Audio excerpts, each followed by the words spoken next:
सभी विद्यार्थियों को नमस्ते। विद्यार्थियों, आपका जानवी एजुकेशन हब में स्वागत है। तो इस वीडियो के अंतर्गत हम NIOS क्लास 12th के अंतर्गत जो हिंदी विषय है उसका चैप्टर नंबर 16 है, रीढ़ की हड्डी, जिसके लेखक जगदीश चंद्र माथुर हैं। ठीक है, तो इस चैप्टर के हम जो क्वेश्चन आंसर पर चर्चा करेंगे।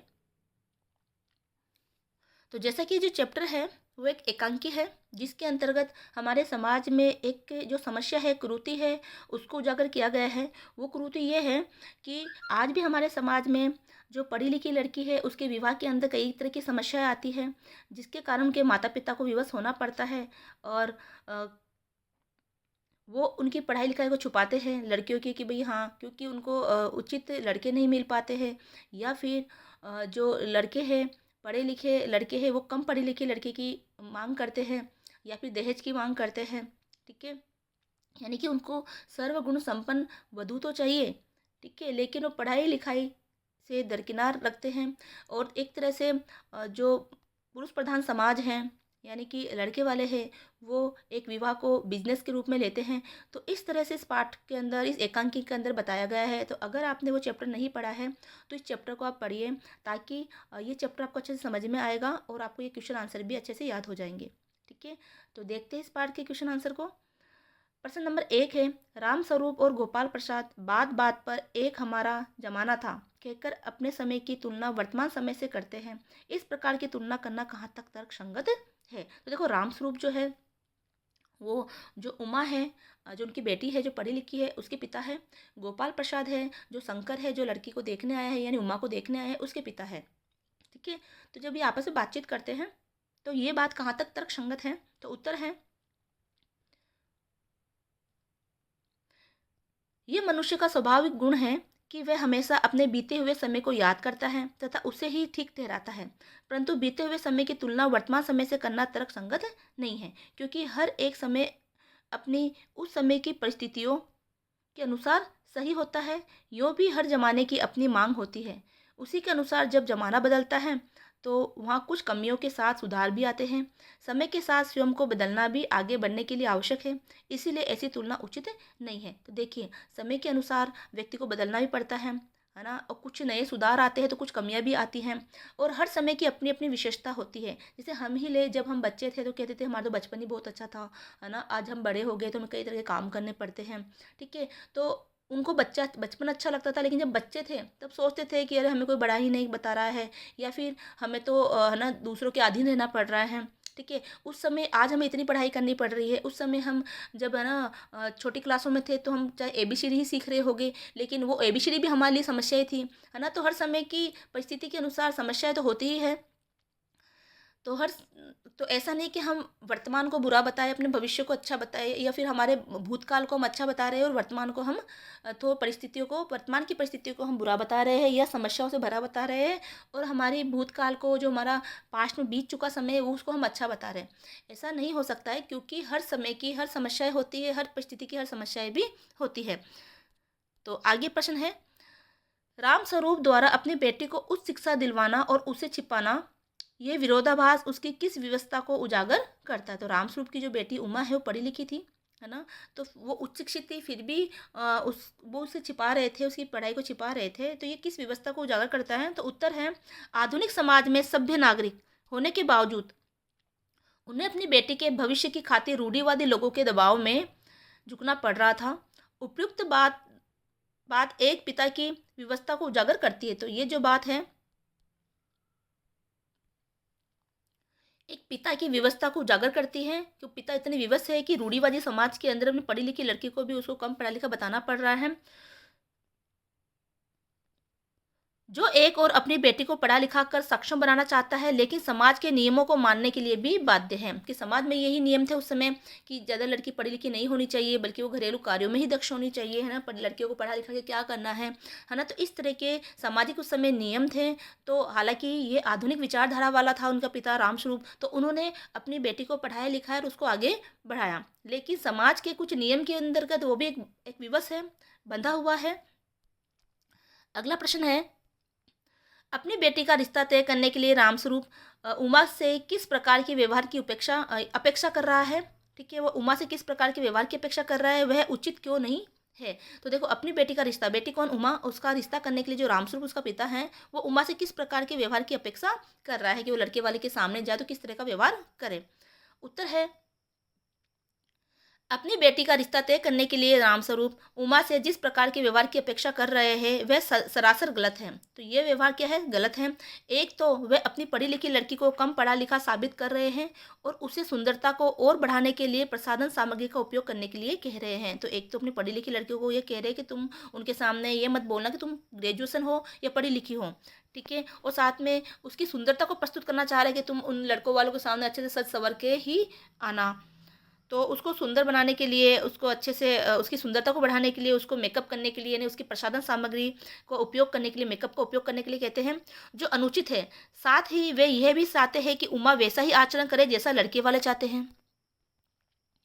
परंतु वे ये भूल क्यों क्यों रहे हैं, यानी कि वह यह क्यों भूल रहे हैं कि जिस प्रकार लड़के की अपेक्षाएं होती है ठीक उसी प्रकार लड़के की पसंद नापसंद भी का भी ख्याल रखना चाहिए। तो लड़की की जिस प्रकार लड़के की अपेक्षाएं होती है कि उसको एक अच्छी लड़की मिले, ठीक है, उसी प्रकार लड़की की पसंद नापसंद का भी ध्यान रखना चाहिए।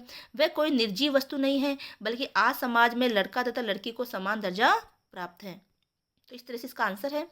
प्रश्न संख्या 4 है, गोपाल प्रसाद विवाह को बिजनेस मानते हैं। तो गोपाल प्रसाद कौन है? वो शंकर का पिता है जो कि उमा को देखने आए हैं, ठीक है। तो वो जो है गोपाल प्रसाद जो है वो विवाह को एक तरह से बिजनेस मानते हैं और रामस्वरूप अपनी बेटी की उच्च शिक्षा छिपाते हैं। क्या आप मानते हैं कि दोनों ही समान रूप से अपराधी हैं? अपने विचार लिखिए। तो देखो वीडियो को ज़्यादा से ज़्यादा शेयर करें, चैनल को सब्सक्राइब करें और वीडियो को लाइक ज़रूर करें। उत्तर है, मेरे विचार से दोनों ही समान रूप से अपराधी हैं। गोपाल प्रसाद विवाह जैसे पवित्र बंधन में भी बिजनेस खोज रहे हैं। उनके अनुसार स्त्रियां सिर्फ चूल्हा चौका संभालने के लिए होती है। तो गोपाल प्रसाद जो है विवाह को जो है एक बिजनेस के जैसे खोज रहे हैं, बिजनेस जैसे मान रहे हैं, जबकि दोनों ही अपराधी है। रामस्वरूप भी अपराधी है तो गोपाल प्रसाद भी अपराधी है। गोपाल प्रसाद इसलिए अपराधी है क्योंकि वो विवाह जैसे पवित्र बंधन को बिजनेस मानते हैं। उनके अनुसार स्त्रियां सिर्फ चूल्हा चौके संभालने के लिए ही होती है। वे इस तरह के आचरण से इस संबंध की मधुरता तथा संबंधों की गरिमा को कम कर रहे हैं। रामस्वरूप आधुनिक सोच वाले व्यक्ति होने के बावजूद कायरता का परिचय दे रहे हैं, जबकि रामस्वरूप क्या है? आधुनिक सोच वाला है, लेकिन उसके बावजूद भी वह कायरता का परिचय दे रहा है। वे चाहते तो अपनी बेटी के साथ मजबूती से खड़े होते और एक स्वाभिमानी वर्ग की तलाश करते, न कि मजबूती से आकर परिस्थितियों से समझौता करते। यहाँ पर मजबूरी आएगा कि न कि मजबूरी में आकर, ठीक है, न कि मजबूरी में आकर अपनी परिस्थितियों से समझौता करते। तो इस प्रकार वो मजबूरी में अपने बेटी का रिश्ता करने के लिए समझौता नहीं करते। प्रश्न संख्या 5 है, आपके लाडले बेटे की रीढ़ की हड्डी भी है या नहीं?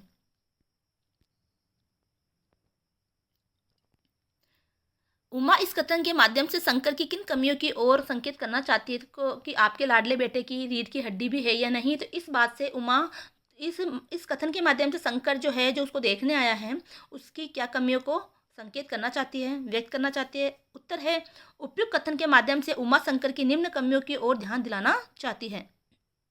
पहला है, शंकर का चरित्र अच्छा नहीं है। लड़कियों के हॉस्टल के चक्कर काटते हुए वह पकड़ा जा चुका है। उसका अपना निजी कोई व्यक्तित्व नहीं है। वह अपने पिता के पीछे चलने वाला बेचारा जीव है। जैसा कहा जाता है वैसा ही करता है। वह कमजोर युवा वर्ग का प्रतिनिधित्व करता है। तो देखो उसका खुद का कोई व्यक्तित्व नहीं है।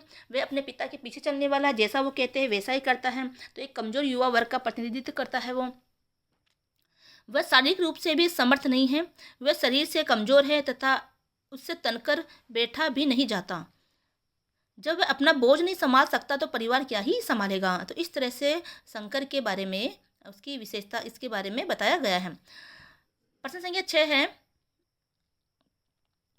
शंकर जैसे लड़के या उमा जैसी लड़की समाज को किस प्रकार के व्यक्तित्व की जरूरत है? तर्क सहित उत्तर दीजिए। तो शंकर जैसे लड़के या उमा जैसी लड़की, तो उनमें समाज को किस तरह के व्यक्तित्व की जरूरत है कि हमें शंकर जैसे लड़के चाहिए या उमा जैसी लड़की चाहिए?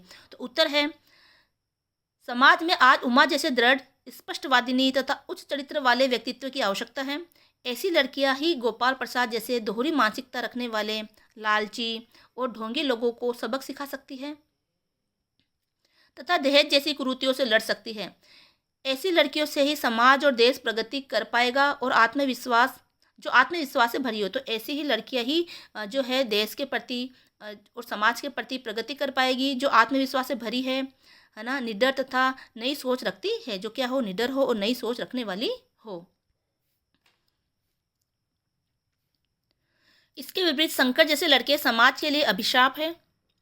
जो शंकर जैसे लड़के हैं जो समाज के लिए क्या अभिशाप है। शंकर जैसे व्यक्ति समाज को कोई दिशा नहीं प्रदान कर सकते, न ही प्रेरणा स्रोत बन सकते हैं, बल्कि वे समाज के लिए बोझ है। प्रश्न संख्या 7 है, रीढ़ की हड्डी शीर्षक की सार्थकता स्पष्ट कीजिए। कि रीढ़ की हड्डी जो ये जो एकांकी है, तो इस एकांकी का नाम रीढ़ की हड्डी ही रखना कहाँ तक उचित है। इसका शीर्षक, ये नाम उसका रखना, शीर्षक यानी होता है उस चैप्टर का नाम, ठीक है। तो ये शीर्षक इसका कहाँ तक उचित है। तो उत्तर है, जिस प्रकार मानव में रीढ़ की हड्डी महत्वपूर्ण मानी जाती है, ठीक उसी प्रकार वैवाहिक जीवन में लड़का और लड़की रीढ़ की हड्डी के समान होते हैं। उनके स्वस्थ रिश्ते पारिवारिक शांति, अपनापन और समृद्धि का कारण बनते हैं। तो दोनों ही रीढ़ की हड्डी के समान होते हैं, तभी वैवाहिक जीवन उनका स्वस्थ माना जाता है, स्वस्थ रिश्ता होता है, पारिवारिक शांति बनी रहती है, अपनापन और समृद्धि का कारण बनते हैं। इस पाठ के जरिए यही बताने का प्रयास किया गया है कि नर और नारी दोनों में ही समानता होनी चाहिए। नारी को कमतर समझकर हम एक प्रगतिशील समाज की कल्पना नहीं कर सकते। अतः यह उचित शीर्षक है। यहाँ रीढ़ की हड्डी समाज के मजबूत युवा वर्ग का प्रतीक भी है। प्रश्न संख्या 8 है, कथा वस्तु के आधार पर आप किसी एकांकी का मुख्य पात्र मानते हैं और क्यों। कि ये जो कथा वस्तु है, जो कहानी है पूरी, एकांकी जो पूरी है, तो जो एकांकी क्या होती है, कहानी की टाइप में होता है, छोटे छोटे उसमें संवाद होते हैं। उस एकांकी को हम एक नाटक के रूप में भी प्रस्तुत कर सकते हैं। तो ये जो एकांकी है उसमें मुख्य पात्र किसको मानेंगे। तो उत्तर है, इस कहानी में कई पात्र हैं, जैसे कि इसमें उमा भी है ना, शंकर है, गोपाल प्रसाद है, रामस्वरूप है, इसके अलावा रामस्वरूप की पत्नी है, ठीक है। तो इनमें जो इतने सारे ये पात्र हैं, उन पात्रों में सबसे अच्छा मजबूत पात्र है, मुख्य पात्र हम किसे मानेंगे। तो इस कहानी में कई पात्र हैं, परंतु सबसे सशक्त पात्र बनकर जो उभरता है वह उमा का ही है। तो उमा का जो है चरित्र है, जो पात्र है, वो सबसे सशक्त है। उमा की उपस्थिति भले थोड़े समय के लिए थी, परंतु उसके विचारों से प्रभावित हुए बिना हम नहीं रह पाते। वह हमें बहुत कुछ सोचने के लिए मजबूर करती है। तो उसकी थोड़े समय के लिए ही उस कहानी में, उस एकांकी में आती है, लेकिन वो थोड़े समय में भी इतनी बात कही जाती है, इस तरह से वो उसकी उपस्थिति इस तरह से होती है कि उसके विचारों से प्रभावित हुए बिना कोई व्यक्ति रह नहीं सकता। उसकी उपस्थिति नारी समाज को एक नई सोच और दिशा प्रदान करती है। तो इस तरह से इसका आंसर है।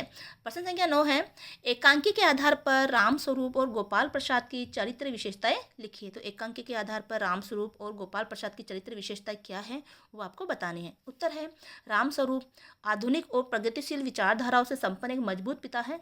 तो आधुनिक है, प्रगतिशील है, तभी तो उसने अपनी बच्ची को, अपनी बेटी को पढ़ाया लिखाया है। वह एक तरफ तो स्त्री शिक्षा के समर्थक हैं, परंतु बेटी के विवाह के समय यही शिक्षा वे छिपाने का प्रयास करते हैं, जिससे उनकी विवशता तथा कायरता झलकती है। गोपाल प्रसाद निहायती चालाक, बड़बोले, लालची और पढ़े लिखे होने के बावजूद स्त्री पुरुषों की समानता में अविश्वास रखने वाले दकियानुसी व्यक्ति के रूप में उभरते हैं। इसी कारणवश वे मेडिकल में पढ़ने वाले बेटे का विवाह कम पढ़ी लिखी लड़की से करवाना चाहते हैं। वे विवाह जैसे पवित्र रिश्ते को भी बिजनेस मानते हैं। इससे उनका लालची स्वभाव पता चलता है। तो देखो, तो किस तरह का व्यक्तित्व है गोपाल प्रसाद का, कि वो लालची है, बड़बोला है, पढ़े लिखे होने के बावजूद वो स्त्री पुरुषों में असमानता मानता है, समानता में अविश्वास करता है, ठीक है। उनके लिए सिर्फ लड़की जो है घर के घरेलू कामकाज के लिए ही होती है, पढ़ाई लिखाई का उनके लिए कोई महत्व नहीं है लड़कियों के, कि वो नहीं मानते कि लड़की पढ़ी लिखी होनी चाहिए, है ना। तो पवित्र जैसे जो विवाह जैसा पवित्र रिश्ता है उसको भी वो एक बिजनेस के रूप में स्वीकार करते हैं। प्रश्न संख्या 10 है, इस एकांकी का मुख्य उद्देश्य क्या है, लिखिए। तो इस एकांकी का मुख्य उद्देश्य क्या है। उत्तर है, रीढ़ की हड्डी एक उद्देश्यपूर्ण एकांकी है। इस एकांकी के उद्देश्य निम्नलिखित है। पहला है, यह एकांकी स्त्री पुरुष की समानता का पक्षधर है। दूसरा है, लड़कियों के विवाह में आने वाली समस्या को समाज के सामने लाना। तीसरा है, बेटियों के विवाह के समय माता पिता को होने वाली परेशानियों को उजागर करना। चौथा है, स्त्री शिक्षा के प्रति दोहरी मानसिकता रखने वालों को बेनकाब करना। तो देखो, इसमें ये जो है स्त्री पुरुष की समानता का पक्षधर है। ये एकांकी लड़कियों के विवाह में आने वाली समस्याओं को समाज के सामने लाते कि आज लड़कियों के विवाह में कौन कौन सी समस्याएं आने लगी है। ज़्यादा पढ़ी लिखी लड़की हो जाती है तो उनके सामने क्या समस्याएं आती है, ठीक है। बेटियों की विवाह के समय माता पिता में होने वाली परेशानियों को उजागर करती है। स्त्री शिक्षा के प्रति दोहरी मानसिकता रखने वाले को बेनकाब करती है और साथ में ही स्त्री को अपने विचार व्यक्त करने की आज़ादी देना तथा उसका सबल व्यक्तित्व प्रस्तुत करना, जो उमा के माध्यम से बताया है इन्होंने। तो इस तरह से इस एकांकी का उद्देश्य है। प्रश्न संख्या 11 है, समाज में महिलाओं को उचित गरिमा दिलाने हेतु आप कौन कौन से प्रयास करेंगे? तो इसका उत्तर है कि समाज में महिलाओं को उचित गरिमा दिलाने हेतु हम निम्नलिखित प्रयास कर सकते हैं। तो महिलाओं को उचित गरिमा प्राप्त हो, है ना, उनको उनका गरिमा मिले, उसके लिए हम क्या कर सकते हैं? तो ये निम्न प्रयास हम कर सकते हैं। पहला है, स्त्री शिक्षा को बढ़ावा देना चाहिए। तो स्त्री शिक्षा को क्या दे? बढ़ावा दे। दूसरा पॉइंट है कि अपने समय के महान एवं विदुषी स्त्रियों का उदाहरण समाज में प्रस्तुत करना चाहिए ताकि अन्य लोग प्रेरणा ले सके। तो अपने समय के जो महान है एवं विदुषी स्त्रियाँ जो रही है उनका उदाहरण प्रस्तुत करें लोगों के सामने, ताकि वह अन्य लोग उनसे भी प्रेरणा ले सके। उनके मान सम्मान का ध्यान रखना चाहिए। स्त्रियों के मान सम्मान का ध्यान रखें तथा समय समय पर उन्हें पुरस्कृत करना चाहिए। मीडिया आदि के द्वारा उनके अस्तित्व की गरिमा का ध्यान रखा जाए। तो मीडिया में जो स्त्रियों से संबंधित जो भी प्रदर्शन किया जाता है, ठीक है, उनके अस्तित्व का ध्यान रखें। अश्लील चित्र है, गीत संगीत आदि पर प्रतिबंध लगाना चाहिए। तो महिलाओं को लेकर जो अश्लील चित्र लगाए जाते हैं, है ना, अश्लीलता का प्रदर्शन किया जाता है, गीत संगीत के माध्यम से अश्लीलता का प्रदर्शन किया जाता है, उस पर जो है प्रतिबंध लगाना चाहिए। लड़के और लड़की को समान अधिकार मिलना चाहिए। महिलाओं को उचित सम्मान देना चाहिए। तो इस तरह के जो है हम प्रयास कर सकते हैं। इसके अलावा ये है कि महिलाओं को उनकी इच्छा के अनुसार हर क्षेत्र में आगे बढ़ने का प्रोत्साहन देना चाहिए। तो ये कार्य हम समाज में महिलाओं को की गरिमा को रखने के लिए हम कर सकते हैं। प्रश्न संख्या 12 है, इस एकांकी में विवाह की किस समस्या को प्रस्तुत किया गया है? तो एकांकी के माध्यम से विवाह की कौन सी समस्या प्रस्तुत की गई है? तो उत्तर है, ये एकांकी वैवाहिक संबंधों में व्याप्त कुरीतियों की ओर संकेत करती है कि वैवाहिक संबंध में कौन कौन सी कुरीतियाँ हैं, जैसे कि दहेज प्रथा है, ठीक है। जो लड़कियों को जो देखने आते हैं लड़के वाले, तो वो अपनी अपेक्षा के अनुसार उनके माता पिता लड़कियों को उनके सामने प्रस्तुत करते हैं। उनको पढ़ी लिखी लड़कियों को कम पढ़ा लिखा प्रस्तुत करना है, ठीक है। रूढ़िवादी समाज के अंदर जो पढ़े लिखे लड़कियों के माता पिता है वो दबाव में आते हैं। सामाजिक कुछ नियम होते हैं जिसके तहत वो अपनी जो बेटी है उसको जो बोलने नहीं देते हैं, ठीक है। तो इस तरह की समस्या गई हमारे समाज में आती है। यानी कि सारी कुरीतियाँ जो है एक तरह से देखा जाए तो बेटी के पिता के ऊपर ही लागू होती है। तो ये है। तो इसके अंतर्गत विवाह में स्त्रियों को महत्व प्रदान न करना और पुरुष प्रधान समाज का वर्चस्व शामिल है। पढ़ी लिखी लड़की के माता पिता की व्यवस्था को यहाँ पर बताया गया है।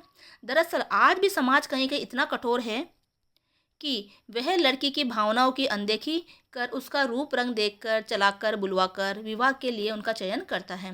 बार बार प्रश्न पूछकर यह भी जानना चाहता है कि घरेलू कामकाज में कितनी दक्ष है, कि उसको ये कार्य आता है कि नहीं। तो लड़की का रूप रंग देखते हैं, उसको चलाते हैं, उसको बुलवाते हैं, कहीं तो उसको गाने भी गुवाते हैं। साथ में क्या करते हैं कि उसको पूछते हैं कि तुम घरेलू कामकाज में तुम्हें कितना आता है ना, जबकि लड़के से कोई इतना सवाल नहीं पूछा जाता है। तो ये चीज़ें जो है एक तरह से वैवाहिक संबंधों के अंदर जो है माता पिता के सामने, लड़की के माता पिता के सामने भी समस्याएं आती है और लड़की के सामने भी समस्याएं आती है। प्रश्न संख्या 13 है, उमा की किन्हीं दो चारित्रिक विशेषताओं का उल्लेख कीजिए। कि उमा की चरित्र की विशेषता क्या थी? तो उत्तर है, उमा के चरित्र की दो विशेषताएं निम्नलिखित है। उमा स्वाभिमानी लड़की है, वह स्पष्टवादी भी है। तो वो स्वाभिमानी है ना, और साथ में स्पष्टवादी ने जो भी बात है वो स्पष्ट रूप से शंकर के लिए उनके सामने रख देती है। साहसी भी है, हम ये भी कह सकते हैं कि वो साहसी है, आधुनिक विचारधारा वाली है। प्रश्न संख्या 14 है, गोपाल प्रसाद और शंकर महिलाओं के उच्च शिक्षित होने का विरोध करते हैं। आप इस विचार से कहाँ तक सहमत हैं? तो देखो, गोपाल प्रसाद और शंकर महिलाओं की उच्च शिक्षा के प्रति विरोध करते हैं, है ना। तो इस बात से हम कहाँ तक सहमत हैं? तो उत्तर है, गोपाल प्रसाद और शंकर महिलाओं के उच्च शिक्षित होने का विरोध करते हैं। इस एकांकी में गोपाल प्रसाद व शंकर को महिलाओं के उच्च शिक्षित होने का विरोधी बताया गया है, लेकिन ऐसा नहीं होना चाहिए, ठीक है। उनको बताया गया है, उनको विरोधी बताया गया है, लेकिन ऐसा नहीं होना चाहिए, क्योंकि आज समाज में पुरुषों और महिलाओं को समान अधिकार प्राप्त है। समाज की परिस्थितियों को देखते हुए महिलाओं का पढ़ा लिखा होना बहुत जरूरी है। लड़कियां भी आज पुरुषों के बराबर प्रत्येक क्षेत्र में अपना योगदान दे रही है। जब किसी देश में महिला और पुरुष दोनों पढ़े लिखे होते हैं तो उस देश की प्रगति निश्चित है। तो इस तरह से ये जो आपका चैप्टर है वो कंप्लीट होता है। तो चैप्टर नंबर 16 है, उसका बार बार पढ़िए और साथ में से क्वेश्चन आंसर को बार बार देखिए। एमसीक्यू है वो एक साथ में लेके आ जाऊंगी सारे चैप्टर का, ताकि एक ही वीडियो में सारे चैप्टर के एमसीक्यू कंप्लीट हो जाए। एक या दो वीडियो एमसीक्यू के बन जाएंगे। और पर ज़रूरी है कि ये तो आपके पाठ के प्रश्न हैं, मोस्ट इंपॉर्टेंट प्रश्न ही दे रखे होते हैं, अधिकतर उसमें से प्रश्न आते हैं, लेकिन आपको चैप्टर भी आपका क्लियर होना चाहिए। आप चैप्टर को बार बार पढ़िए, चैप्टर में जहाँ से भी उठ के आए तो आप उसका आंसर दे पाओ। वो एकांकी, वो कोई कहानी है, मूल पाठ को पढ़िए, साथ में मूल पाठ के अलावा जो उस कथा वस्तु के बारे में बता रखा है, उनके चरित्र चित्रण बता रखे हैं, है ना, उस वो कहानी है या एकांकी है, जो भी चैप्टर है उसका मुख्य उद्देश्य क्या है, उसका भाव क्या है, ठीक है, उसकी भाषा शैली कैसी है, वो सभी आपको पढ़ना चाहिए, क्योंकि प्रश्न वहीं से बनेंगे और कहीं से प्रश्न बन के नहीं आएंगे। ठीक है, तो ज़्यादा से ज़्यादा वीडियो को शेयर करें, चैनल को सब्सक्राइब करें, है ना, और बेल आइकन को जरूर दबाएं ताकि आने वाली वीडियो की नोटिफिकेशन मिलती रहे। तो मिलते हैं अगले वीडियो में। जय हिंद, जय भारत।